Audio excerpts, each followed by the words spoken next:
Alright, so I know this video's been postponed and put off and I just haven't made it, but I've really just been working on this truck for a while. Let me go ahead and flip the camera around. So yeah, just been working on the truck. Kind of have redone some things after I got the motor put in. It's been in about a year, which is kind of sad to say. I haven't put a video of it running, but went to an X pipe on the back of it. Still has the same mufflers that I had on it, which are Flowmaster FX's. Still 2.5 exhaust with the 383, which is kind of small, but I don't know, seems to work. I don't really want to redo it. I've lowered the truck a ton. It has 3-inch Summit springs in the rear and 2-inch blocks, and I had to go to Caltrax, so I don't have assassin bars anymore. Yeah, still have the competition engineering, just kind of generic ass jack shocks in the back. Went to a smaller tire on the rear. It's a 255/60 instead of a 275/60. In the front, I went with Speedway upper tubular control arms, and they're Beltec. I think Beltec, like 400 and something pound drop springs in the front, and a TRZ bump steer kit, because I cut the control arms out for the bump stops, and the Speedways come with a little bit better ball joints. They got more range of motion, so I got a little bit more travel in the front. So right now the front is right at about 5, but they're just the generic Speedway tubulars. I did that because the stock control arms were bashing into the headers after I lowered it, so kind of wanted to keep my headers nice. I know it doesn't matter on primary tubes if you smash them. They did it on Engine Masters, whatever. I didn't want to do that. I'll spend the $100 or 200 or whatever it was for tubular, so I did that. And I've also been playing around with carburetors here recently. So it's beginning of April. I recently put this thing on E85. Still naturally aspirated, still just basically the same old thing that you watch me build. Haven't really had to do anything to it. I mean, the only thing I've done is pretty much just looks wise, so lowering it down and everything. I have taken it to the track once. It went 12.4 at like 114 spinning, real shitty 60-foot. Transmission that was in it sucked. It's now got a TCI transmission in it, since I couldn't find a good builder locally, and my core was junk, so that's cool. So just ended up buying a transmission from Jags, and it was on sale, so I think I paid right around $1,000 for it. So it was going to be that to rebuild a turbo 350 around here, or a 400 or whatever. I thought about doing a 700 R4, but just couldn't find anyone that was willing to do it. But yeah, so we went back with a turbo 350, went to a 255 tire. Still has 373 rear gears in it, still a stock rear end. But yeah, that's pretty much it. I've just pretty much done cosmetic stuff. I've had the transmission in, I would say, probably 3 months after I put the motor in. Yeah, I don't know why I never had video of this thing firing up. I think I just wanted it to run and to cruise it around, but it's pretty good right now. I'm really happy with the motor. I mean, a low 12 with a crappy 60-foot and a transmission that wouldn't shift into second is pretty good in my book. It should go into the 11s, I think. Maybe. I don't know. If it doesn't, it doesn't. I mean, 12.4 is respectable for a truck that I drive everywhere. I mean, literally everywhere.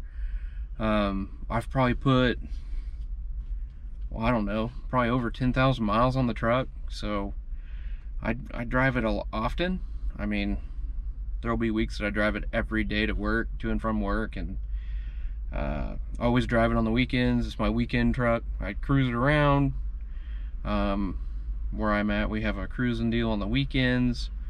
Been to plenty of car shows, Cars and Coffee.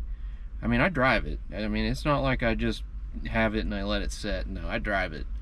So I'm rough estimating I've probably put 10,000 miles on it. It could be more.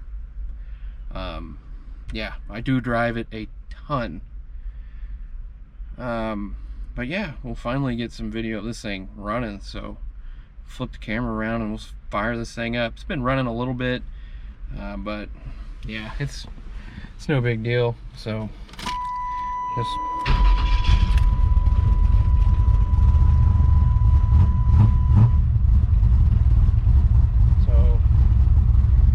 yeah, good charge. It's about 70 degrees, so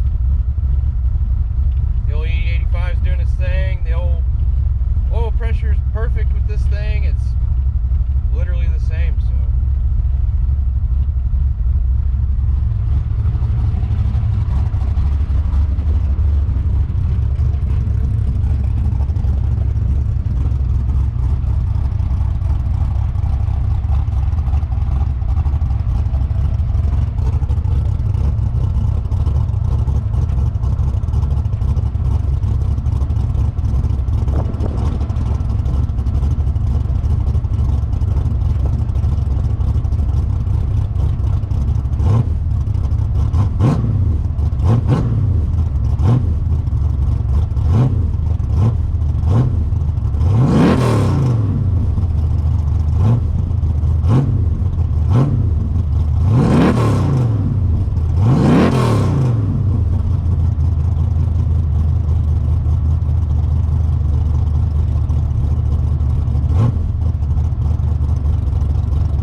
So that was this thing revving. It's all the same as what it was. Don't have the FSD carburetor on there.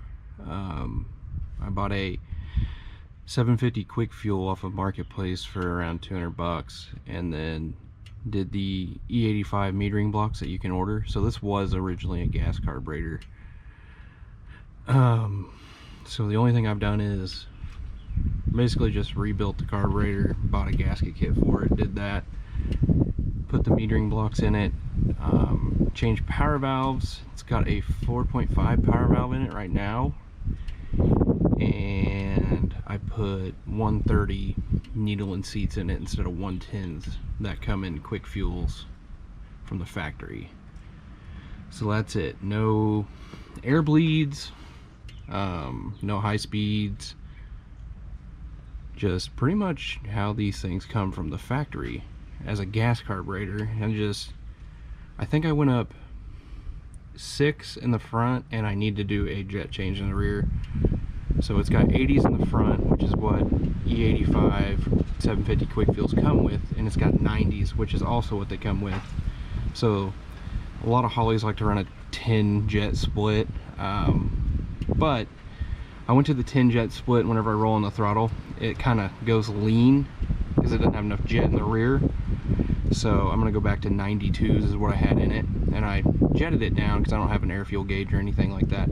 So I thought I'll try and lean it out a little bit, and I leaned it out, and it does really good if you're just wide open, but driving around, cruising and stuff, it kind of has a lean spot that the bigger jet covers up. So I'm gonna go ahead and do that. I know it's not the way you're supposed to, but a little fat ain't gonna hurt nothing. But yeah, still everything how it was. Still has a Team G intake on it. Still the Howard's cam. Yeah, I mean, it's locked out distributor from Summit. Still has a Summit box on it. This thing's just been reliable. It's been really, really reliable. It's been really fun. Recently just finished up my stereo in it, so it's got Scar audio speakers in it, and then got some weirdos that go in the pillars behind the seat, and then it's got a little like under seat sub in it. So radio sounds good, drives good. It's a cruiser for sure. but I'll pan out and I'll show you guys what the truck looks like now since I lowered it.